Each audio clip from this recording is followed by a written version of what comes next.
Hello everybody. So today's episode will be dedicated to the budget of fish keeping. When we talk about aquascaping, not just necessarily fish keeping, usually it's about high-end materials, high-end equipment, and it's rather pricey. All the stuff, I mean, from the aquarium itself, which is Optivite, very durable with minimum silicone, plants, hardscape like stones and driftwood, and ending with equipment like external filtration, lighting, CO2 injection. It requires a lot of investment, but at the same time all this stuff works much longer, and it looks completely different. It looks really nice, good, creates an impact, and combined with enough artistic skills of an aquascaping hobby, you can achieve really nice results that can actually take part in the contests. And there are a lot of aquascaping contests all around the world. This is very beautiful. And what I like about it, I wanted to add this, is that it creates this natural look with artistic effort and artistic approach, but at the same time it also pays a lot of attention to the health of plants and the health of fish. And this is a very harmonic representation of how we can appreciate the nature and at the same time be creative.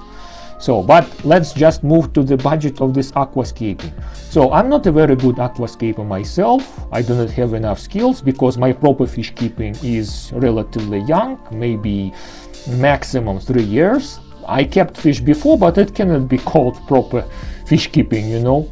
But I have enough courage to say that this aquarium right now and the recent rescape that I made, this is the best work of mine so far, because I think that I more or less achieved some kind of cohesive picture here.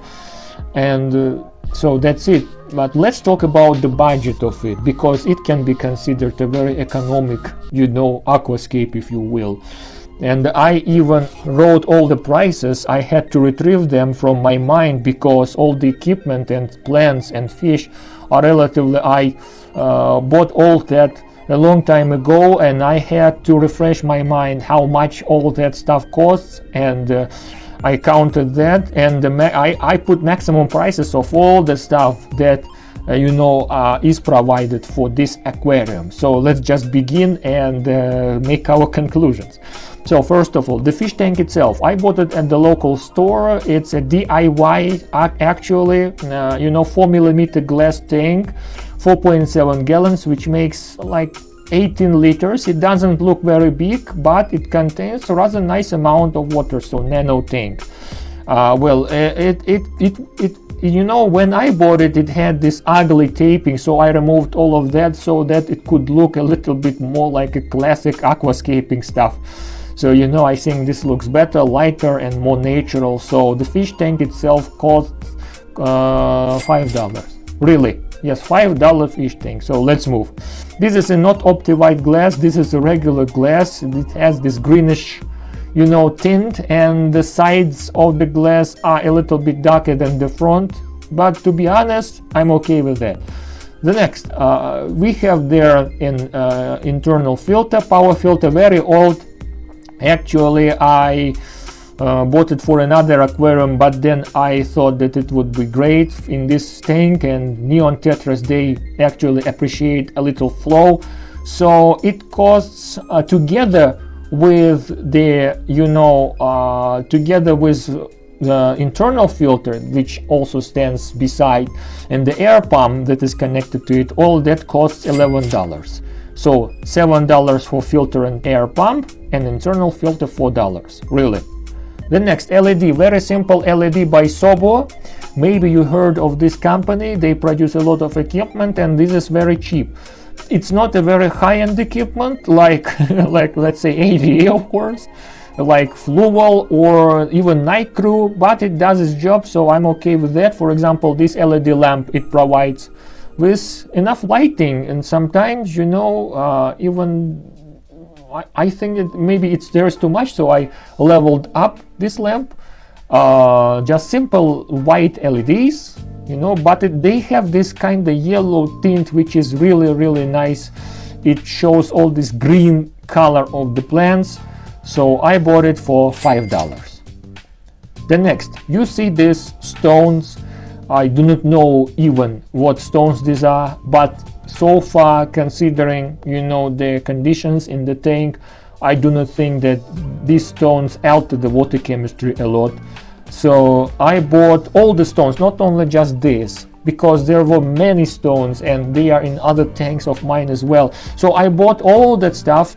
Probably there were how many kilos? Maybe 2 or 3 kilos for $1. Yes, $1 for everything.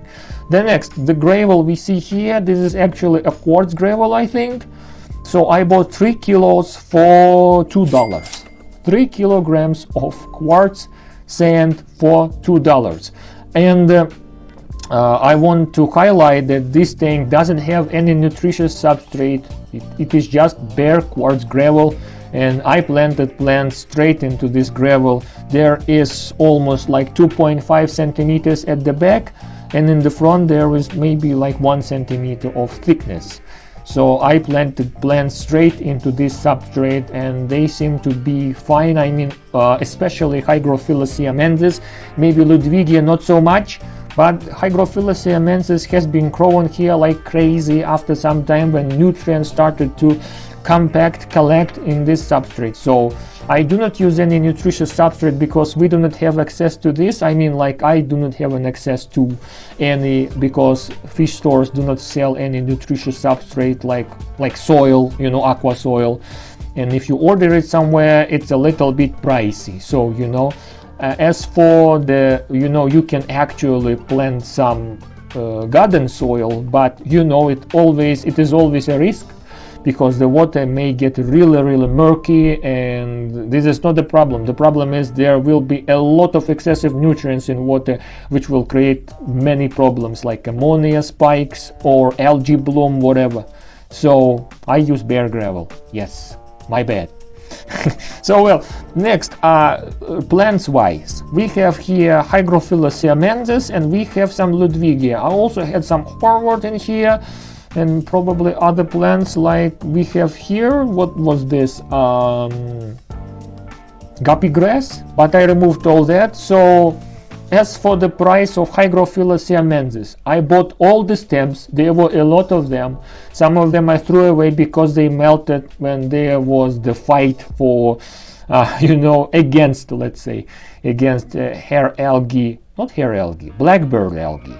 So I put a lot of hydrogen peroxide, and many plants at the bottom melted. So I threw all these old stems away, and I replanted their tops. So when I initially bought all that, I bought all the Hygrophila for $2.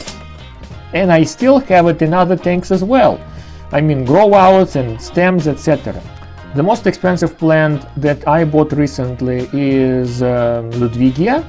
So Ludwigia cost $5. I bought 1, 2, 3, 4, probably 5 stems, and I cut them in half, and I replanted all that. So I had like 8 stems in general.